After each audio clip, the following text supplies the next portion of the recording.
My name is Robert Rob Gallant, a 37-year-old medical professional serving as the chief EMT instructor for the city of Greenbridge.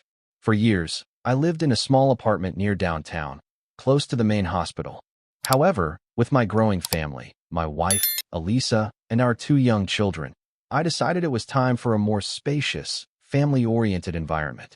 We purchased a house in Magnolia Hill, a master-planned community reputed for its picturesque streets lined with old oak trees and well-maintained sidewalks. At first glance, Magnolia Hill appeared idyllic.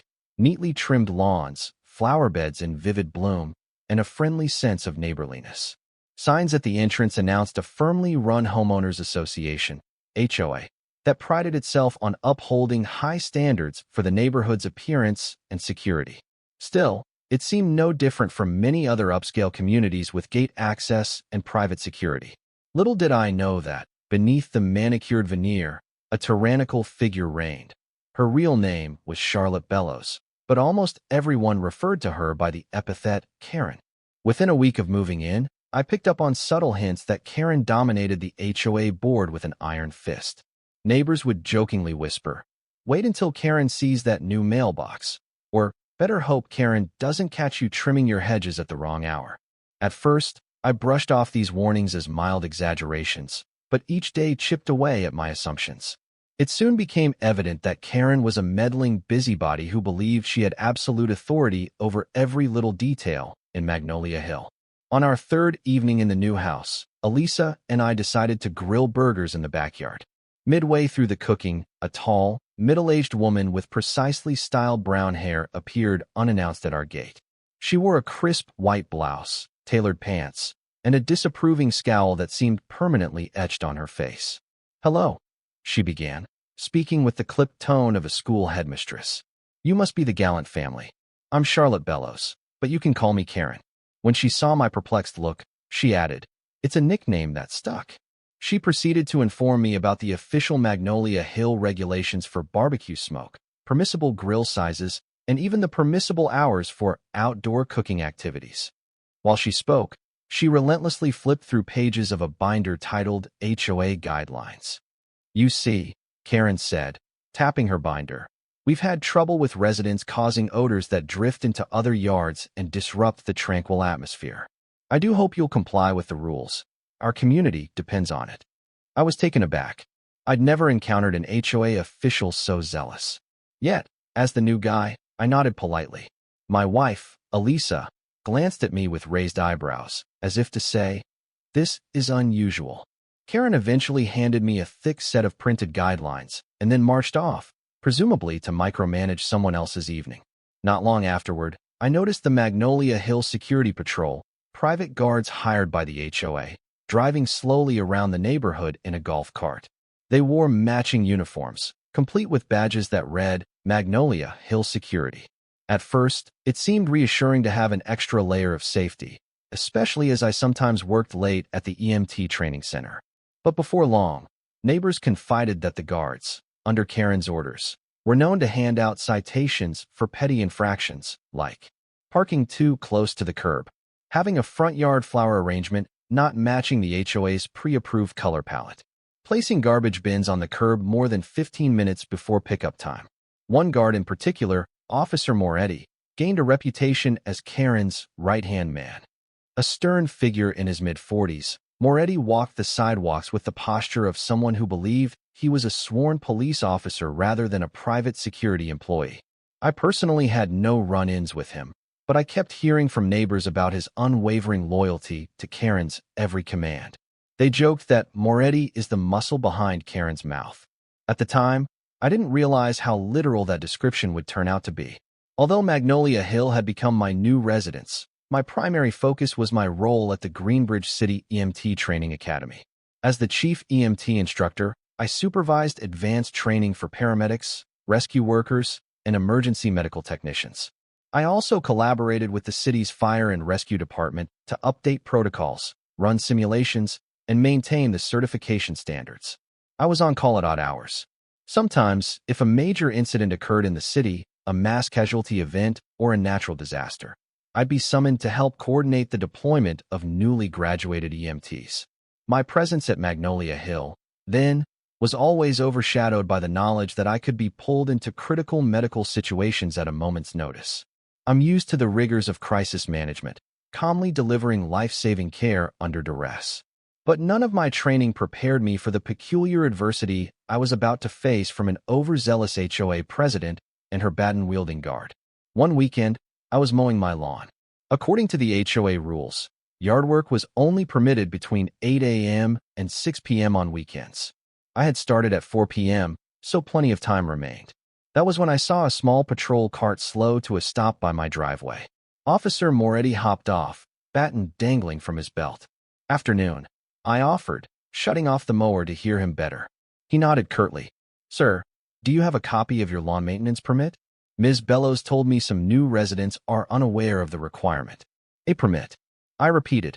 I was told the hours are regulated, not that I needed a special permit.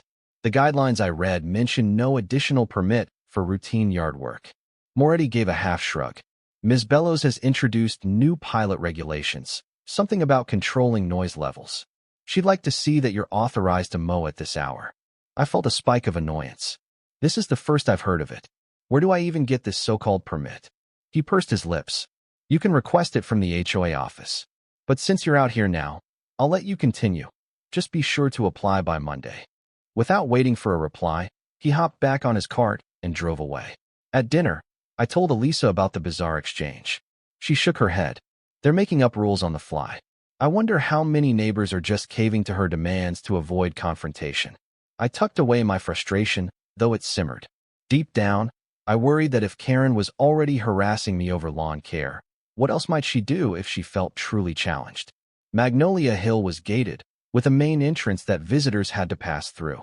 Residents had windshield stickers for automatic access, but all guests needed to check in with the security post. One Friday evening, my mother, Lucinda Gallant, came to visit. She was a retired nurse, beloved by our kids, and a bit of a surrogate caretaker since we were so busy. However, security refused her entry because her name apparently wasn't on the approved guest list. My wife had emailed the HOA a week prior, letting them know we'd have a family member visiting, but evidently, the message never reached the right person, or Karen decided to ignore it.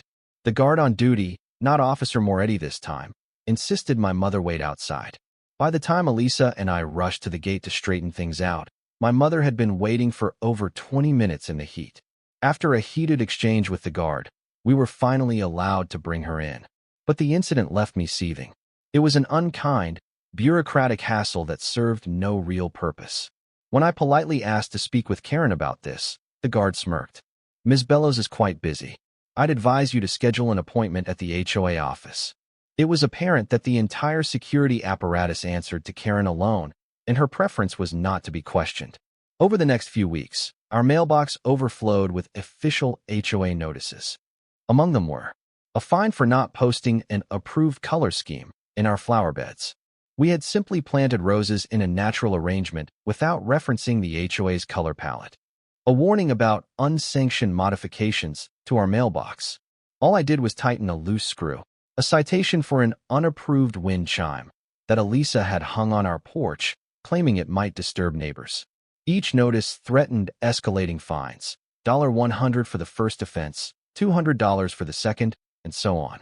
I suspected Karen was targeting us with petty infractions because she perceived us as potential troublemakers. However, the most ominous letter arrived on a Tuesday afternoon. From the office of Ms. Charlotte Bellows, Karen, HOA President. "Mr. Gallant, it has come to my attention that you've shown resistance to following the new policies essential to the harmony of Magnolia Hill. Please be reminded that private security protocols are in place for the benefit of all residents. Continued noncompliance may result in additional measures, including restricted gate access and legal action under the HOA's binding covenants. We expect your full cooperation. Sincerely, Charlotte Karen Bellows." The tone was clear: conform or else. Little did Karen know that soon a life-threatening emergency would expose the true cost of her draconian rule. A fortnight later, my maternal aunt, Evelyn Reyes, began having severe health problems. Living in an older neighborhood on the other side of Greenbridge, she struggled with congestive heart failure. I visited her one morning after my shift at the EMT training center. Concerned by her shortness of breath and persistent coughing, I urged her to get specialized care at the hospital. But Aunt Evelyn, ever the stubborn soul, insisted she just needed rest. By evening, Aunt Evelyn's symptoms had worsened, so much that she phoned my mother, Lucinda, in a panic. My mother immediately drove her to my home in Magnolia Hill, thinking I could provide medical advice or at least arrange a swift ambulance transport if needed. It might have been a rash decision, but my mother believed Aunt Evelyn needed immediate family support. They arrived in Aunt Evelyn's car, with my mother driving. Unfortunately, they did not warn me in advance. Within minutes of entering Magnolia Hill, Aunt Evelyn's condition deteriorated further. She slumped in the passenger seat, gasping for air. My mother pulled over near my house and honked the horn frantically, summoning Elisa and me. We helped Aunt Evelyn into our living room, where her breathing was labored, her face ashen, and her pulse dangerously irregular. I did a rapid assessment, likely acute decompensated heart failure. She needed advanced care, oxygen, intravenous diuretics, now. I grabbed my phone to call 911. After giving the dispatcher our address and explaining Aunt Evelyn's critical condition, I urged them to send an ambulance immediately. Greenbridge EMS assured me a unit was on its way, and we should expect them within 5 to 10 minutes since the nearest fire station wasn't far. But 10 minutes passed, then 15, then 20. No ambulance. Aunt Evelyn was slipping into respiratory distress, her breath coming in shallow gasps. I used all the home equipment I had, an over-the-counter oxygen tank and pulse oximeter, but I could only do so much in a non-hospital environment. Panic clawed at me. Where's the ambulance? I dialed the city dispatch again. The operator said, "We're receiving radio chatter that the ambulance was delayed at your subdivision's gate. A private security guard won't let them pass. Something about incomplete clearance." My heart pounded with rage. Karen. She and her security team were hindering an emergency response. My aunt was on the brink of a medical catastrophe. I told the dispatcher I was going to the gate to fix the situation myself. Rushing out the front door, I jogged a few blocks to the main entrance, where I saw the ambulance's flashing lights illuminating the night. The driver, a paramedic named Laurel, someone I knew from the training center, looked desperate. Her partner, Greg, stood beside her, talking heatedly to none other than Officer Moretti, who held a baton at his side. "You're not on the approved list," Moretti was saying. "We have strict regulations. This is private property, and we cannot allow vehicles through without the proper clearance from Ms. Bellows." The ambulance's siren had been switched off to avoid disturbing the neighborhood, but its lights still flashed ominously. Laurel saw me and waved urgently. I sprinted over. Moretti glared at me. "You need to step back, sir. This is a private security matter." My temper flared. "Aunt Evelyn is in critical condition," I said, trying to keep calm. "This is an official 911 call. Let the ambulance in now." Moretti, baton in hand, squared his shoulders. "I have direct orders from Ms. Bellows to block any unverified emergency vehicles. She says there's been an uptick in fake 911 calls disturbing the community." "Fake calls?" I practically roared. "I'm the city's chief EMT instructor. This is a legitimate emergency. You are endangering a life." He remained unmoved, lips pressed tight. "Ms. Bellows has the final say." I turned to the paramedics. "Can you radio the police or the fire department to intervene?" Greg nodded, flipping on his portable radio. "Dispatch, we have a situation here. Private security refusing to let us pass. Potential medical emergency is time-sensitive." At that moment, Moretti brandished his baton, pointing it menacingly at Greg and Laurel. "Turn off that radio," he commanded, "or I'll have to use force for trespassing on private property." My jaw dropped. This had escalated into a genuine threat of violence against paramedics. A wave of fury and disbelief washed over me. Officer Moretti was physically barring medical professionals from saving Aunt Evelyn. The paramedics were licensed by the state. Under no circumstances could an HOA override state law regarding emergency services. Yet Moretti, indoctrinated by Karen's authoritarian stance, was prepared to defend the gate with a baton. Laurel tentatively tried to edge the ambulance forward, hoping to slip by. Moretti struck the hood of the ambulance with his baton, leaving a visible dent. "You want me to smash your headlights next?" he warned. It was a catastrophic decision on his part, one that would have legal and moral consequences. My mind raced. If we keep waiting for the city police to arrive, Aunt Evelyn might not make it. But if we push through, someone might get hurt. My instincts as an EMT overcame my caution. That's it, I said, stepping forward. I'm calling the police myself. Before I could dial, headlights appeared behind the ambulance. Another vehicle pulled up, a black SUV. Out stepped Karen, wearing a stylish coat and a deep scowl. She looked from Moretti to me, her eyes flaring with anger. "What's going on here?" she demanded. Karen marched to the front of the ambulance. "Officer Moretti, is there a reason we're allowing this loud vehicle to block our entrance at this hour?" she asked in a frosty tone, ignoring the fact that he was the one blocking them. I spoke first. "Karen, my aunt is critically ill. This ambulance must enter. Now." She eyed me dismissively. "You're not following protocol, Mr. Gallant. If your aunt is really that ill, you should have arranged an approved medical transport through the HOA's designated channels. We have guidelines to prevent unauthorized vehicles from disturbing our residents at night." I took a deep breath, struggling to remain civil. "Ambulances do not require any HOA clearance. You're violating city code." Karen didn't flinch. "We've had pranks before. I need verification from our HOA office. If you want an ambulance inside Magnolia Hill, you can fill out a request. Office hours are Monday through Friday, 9 a.m. to 5 p.m. Greg, the paramedic, intervened. "Ma'am, we're running out of time. This patient's condition could be life-threatening. You could be held responsible if she dies while we're stuck here." Karen's face flickered with uncertainty, then hardened. "I stand by the HOA rules.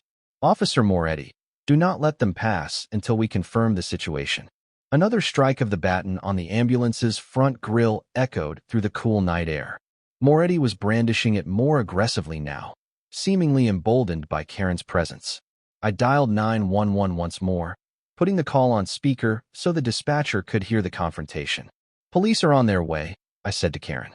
"You're committing a crime, obstruction of emergency services. Do you understand that?"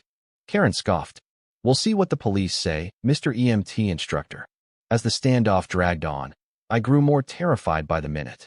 Aunt Evelyn was at my house, struggling to breathe with no paramedics to help her. Elisa was doing her best with the minimal medical supplies we kept at home, an oxygen canister and a pulse oximeter, but it wasn't enough. Laurel, the paramedic, quietly updated the dispatcher over her handheld radio. "Patient is in critical condition. We are forcibly blocked by private security. Request immediate police or SWAT assistance." The tension in her voice said it all. Karen folded her arms. "Officer Moretti, if the police come, we'll explain that we're protecting a private community from potential intruders. You have my authorization to hold your ground." Moretti nodded, his grip on the baton tightening. I stood there, torn between charging him to let the ambulance through or waiting for law enforcement, which might come too late. Meanwhile, the paramedics were in an impossible position. They couldn't abandon the ambulance. Someone had to drive it. They also couldn't simply run to my house on foot, carrying all their gear. The monstrous inhumanity of the situation was staggering. At last, I made a desperate call to my wife. "Elisa, how is Aunt Evelyn?" Her voice shook. "She's turning blue, Rob. She's too weak to sit up. I think she's going to lose consciousness soon." "What should I do?" My heart slammed in my chest. "I'll do something. Hang tight. Keep her airway open if she goes unconscious. I'll bring the paramedics, somehow." I ended the call, trembling with anger. A calm, trained part of me recognized this as a do-or-die scenario. If we didn't get Aunt Evelyn to the hospital soon, we risked losing her. The city's police might show up in 5 minutes or half an hour. There was no telling. I turned to Laurel. "Is your ambulance equipped with a portable airway kit and meds?" She nodded. "Yes, but we need permission to get close to the patient. We can't treat her effectively on the curb." I took a step forward, facing Moretti squarely. "Enough. This is a human life. You stand aside now." He glowered. "Back off, sir." Before I could respond, Karen barked. "Moretti, ensure compliance." In a shocking instant, Moretti lunged forward, swinging the baton. He aimed for the ambulance's side mirror this time, shattering it. Laurel shrieked. Greg flinched. Moretti then turned the baton toward me, as if threatening an imminent strike. Adrenaline flooded my veins. This was no longer mere obstruction. This was outright assault on emergency personnel and equipment. Suddenly, the blare of sirens and flashing red-blue lights filled the night. A convoy of police cruisers came racing up behind the ambulance. Several armed officers jumped out, commanding Moretti to drop his weapon. He hesitated, baton still raised. One officer repeated, "Drop it now," Karen shouted. "This is private property. You have no right to barge in." Ignoring her, a tall police lieutenant commanded, "Magnolia Hill Security, stand down. We've received reports of assault on paramedics. Step away from the vehicle." The standoff turned chaotic. Moretti looked at Karen, clearly torn about what to do. She gave him an almost imperceptible nod, as if instructing him to persist. But the police meant business. At that moment, a specialized SWAT van pulled in behind the police cruisers, sirens wailing. The city apparently dispatched SWAT because the call had escalated to armed suspect obstructing emergency rescue. Officers in tactical gear leaped out, swiftly forming a perimeter around Moretti and Karen. Sensing his predicament, Moretti dropped the baton to the pavement, raising his hands. The nearest officer tackled him to the ground anyway, pinning him. Another pair of officers rushed at Karen, who shrieked, "You can't do this. I'm the HOA President." They pressed her against the side of her SUV, cuffing her. She screamed curses, threatening lawsuits and claiming the paramedics were intruders. But the police had heard enough. Laurel and Greg, now free, jumped back into the ambulance's cab and started the engine. They raced into Magnolia Hill, following the directions I gave them to reach my house. I grabbed a ride in a police cruiser to lead them straight to my driveway. By the time we arrived, Aunt Evelyn was nearly unconscious. Elisa had done her best to keep her airways open, but it was clear we were in dire straits. Laurel and Greg sprinted in with their gear, a portable defibrillator for kits, advanced life support medication. Within minutes, they had Aunt Evelyn on oxygen, hooking her up to an ECG monitor. The reading showed dangerous arrhythmias. Greg administered intravenous diuretics and nitrates to relieve the fluid overload in her lungs. The living room became a makeshift ER, an environment I recognized from my years in emergency medicine. Yet this time, it was my family's home, with my aunt's life hanging by a thread. I aided them as best I could, ensuring we worked efficiently. After some tense moments, Aunt Evelyn's breathing steadied. We carefully loaded her onto a stretcher and placed her in the ambulance. I heard sirens again as paramedics informed the hospital of an inbound critical patient. They sped off, with Elisa accompanying Aunt Evelyn. I stood on the curb, heart pounding, relief and rage mixing in my mind. Karen's draconian policy nearly cost my aunt her life. Back at the entrance, the police had established a wide perimeter with flashing lights. Onlookers, dozens of Magnolia Hill residents, had gathered behind caution tape, gawking at the sight of SWAT officers, a battered ambulance, and a subdued security guard. Karen was still handcuffed, furiously arguing with the police. I approached, and a senior officer recognized me from prior collaborations. "Rob, can you confirm you and the paramedics were attacked with a baton?" "Yes," I said, numb. "They struck the ambulance, brandished it at the paramedics, threatened us, and refused an ambulance entry for a critical patient. That's assault and obstruction. My aunt nearly died." The officer's jaw tightened. "We have probable cause to charge them with multiple felonies. This is well beyond a simple dispute." Karen overheard and tried to interject. "You can't be serious. I was just protecting the neighborhood from false alarms. It's my right as HOA President." The officer glared at her. "A homeowners association does not override state law or city statutes that guarantee ambulances immediate access. You incited your guard to commit assault. You're under arrest." Karen started shrieking again, accusations of harassment, threats of legal retaliation.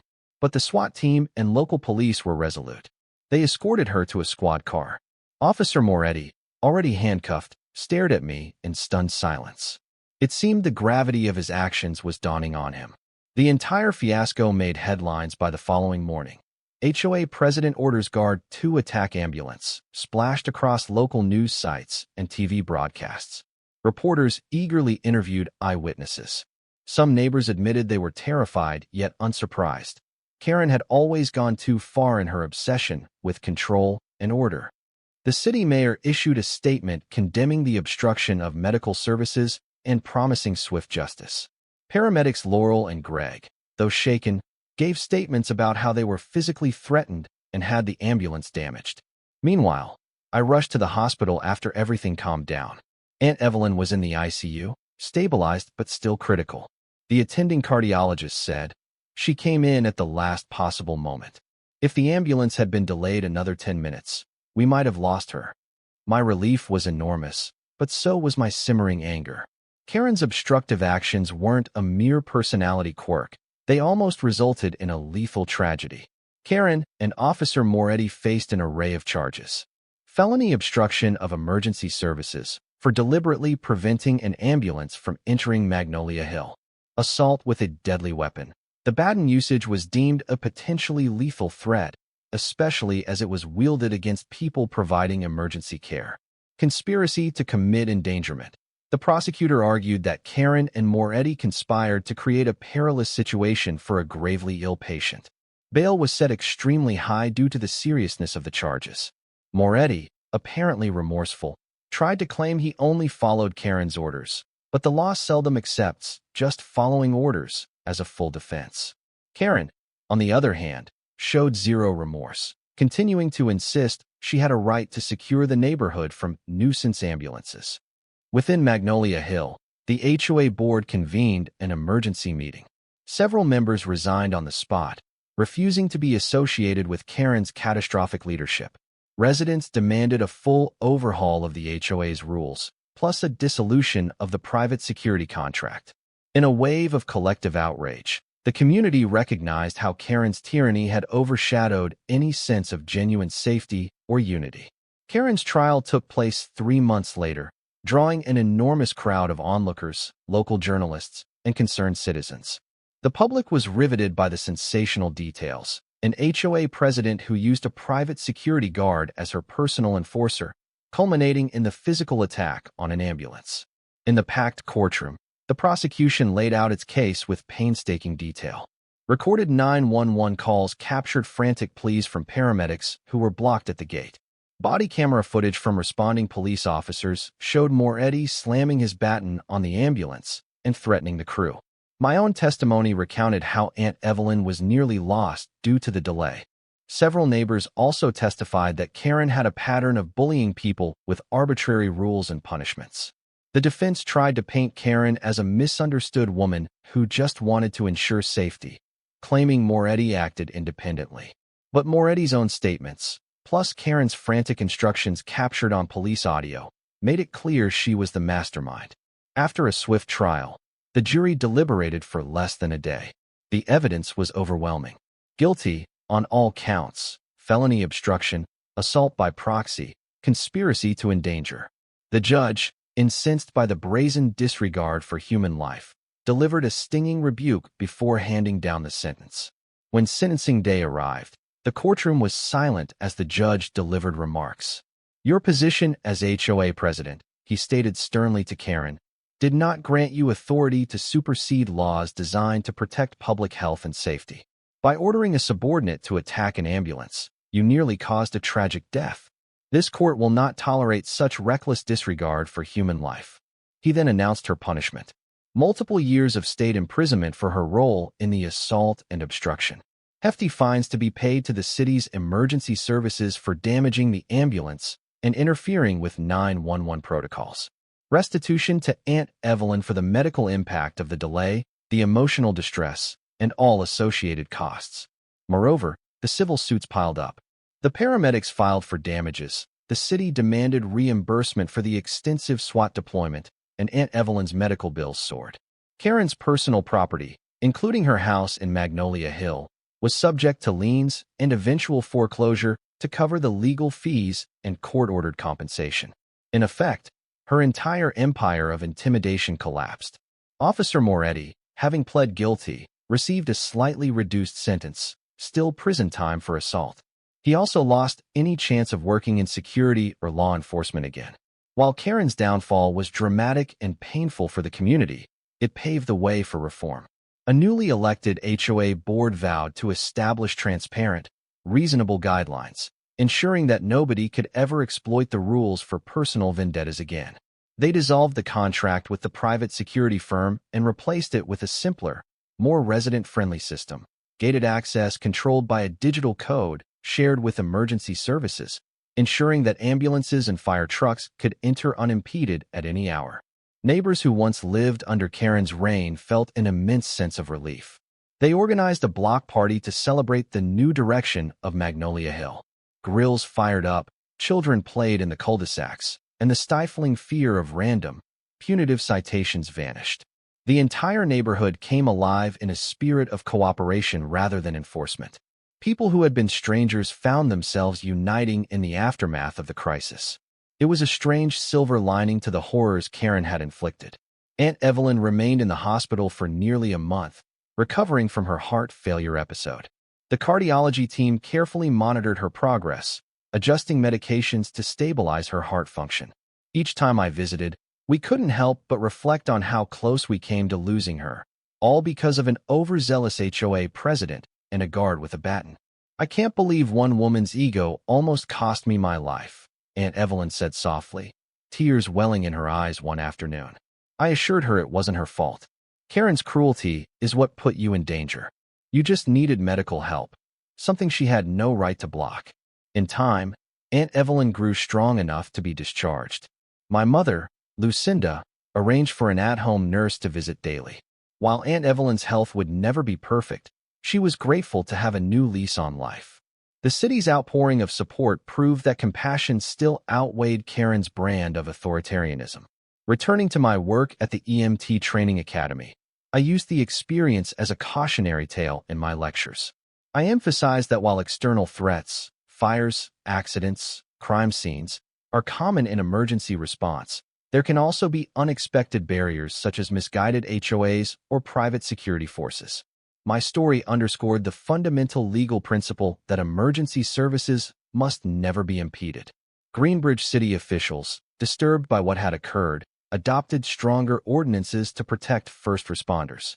They enacted legislation requiring immediate, penalty-free access for all ambulances, paramedics, fire trucks, and law enforcement personnel. Any private community or HOA found obstructing 911 responders would face hefty fines and potential criminal charges. Meanwhile, the paramedics Laurel and Greg were heralded as heroes for persevering under threat. They received commendations from the mayor for their courage and professionalism. The city replaced the ambulance's damaged parts, and the union representing emergency workers lobbied for even clearer guidelines about handling forcibly blocked calls. While awaiting the final court proceedings, Karen tried appealing for leniency or house arrest, claiming she was unjustly targeted by the city. Her arguments fell on deaf ears. The judge refused to reduce her sentence, citing the severity of her actions. One bright morning, the sheriff's department arrived to evict her from her lavish Magnolia Hill home. Her property was seized and auctioned off to partially cover her legal debts and the various lawsuits. A few sympathetic neighbors who had once admired her strong leadership watched in silence as moving trucks carted away her possessions. For most residents, however, her departure was a collective sigh of relief. A final chapter of tyranny closed, leaving Magnolia Hill free from her oppressive rule. Karen herself was transferred to a state correctional facility to begin serving her multi-year prison term. With Karen gone, the difference in Magnolia Hill's atmosphere was startling. The new HOA board drastically scaled back the labyrinth of micromanaging regulations. Parking rules became more sensible, guidelines for landscaping more flexible, and the onerous appearance fines were abolished. Instead of uniform color schemes, neighbors felt free to express their individuality, while still keeping the community tidy in a spirit of mutual respect. The private security firm, once the embodiment of Karen's overreach, was replaced by a simple gate mechanism and a rotating schedule for local off-duty police officers to patrol occasionally. Residents felt safer and more at ease. Without Karen's prying eyes, everyday life carried on with fewer conflicts and more neighborly connections. Elisa and I finally enjoyed our backyard without constant fear of receiving a random citation for unapproved grilling. Our kids rode their bikes around the block, free from suspicion. Magnolia Hill blossomed into the family-friendly environment we had always hoped it would be. In time, I wrote a short article for the Greenbridge Medical Journal, describing the horrifying ordeal of being an EMT professional whose own family member almost died due to noncompliance with emergency access laws. My hope was to highlight the risk any community faces if individuals believe their private rules can supersede fundamental medical ethics and public safety. The city government circulated the story among other HOAs, reinforcing the message that messing with emergency response can lead to severe legal and moral repercussions. Over the following year, multiple neighborhoods updated their covenants to clarify that no HOA regulation could impede ambulances or paramedics. It was a silver lining, a lesson drawn from a near tragedy. Though Karen's actions were reprehensible, the outcome was a safer environment for everyone else. Perhaps the darkest episodes sometimes trigger important changes. About a year after the incident, a rumor spread that Karen was seeking to speak with me specifically. At first, I dismissed it. Why would she want to see me? But curiosity nagged at me. Perhaps she wanted to apologize. Perhaps she was scheming something else. Reluctantly, I arranged a meeting at the state prison, accompanied by a friend who was a corrections officer. Karen, wearing a drab inmate jumpsuit, looked drastically different from her once coiffed self. Hollow cheeks, weary eyes, she cut a pitiful figure. We sat across a metal table in a sterile visitation room. She avoided my gaze initially, fiddling with her hands. At last, she mumbled, I wanted to say, I never intended for anyone to die. I just thought if we let ambulances in whenever they wanted, we'd lose control of the neighborhood. I messed up. A part of me felt a flicker of pity, though overshadowed by the memory of Aunt Evelyn's near-fatal crisis. Karen, I said gently, people's lives always come first. That's not something you get to negotiate or regulate away. She sniffled. I lost everything.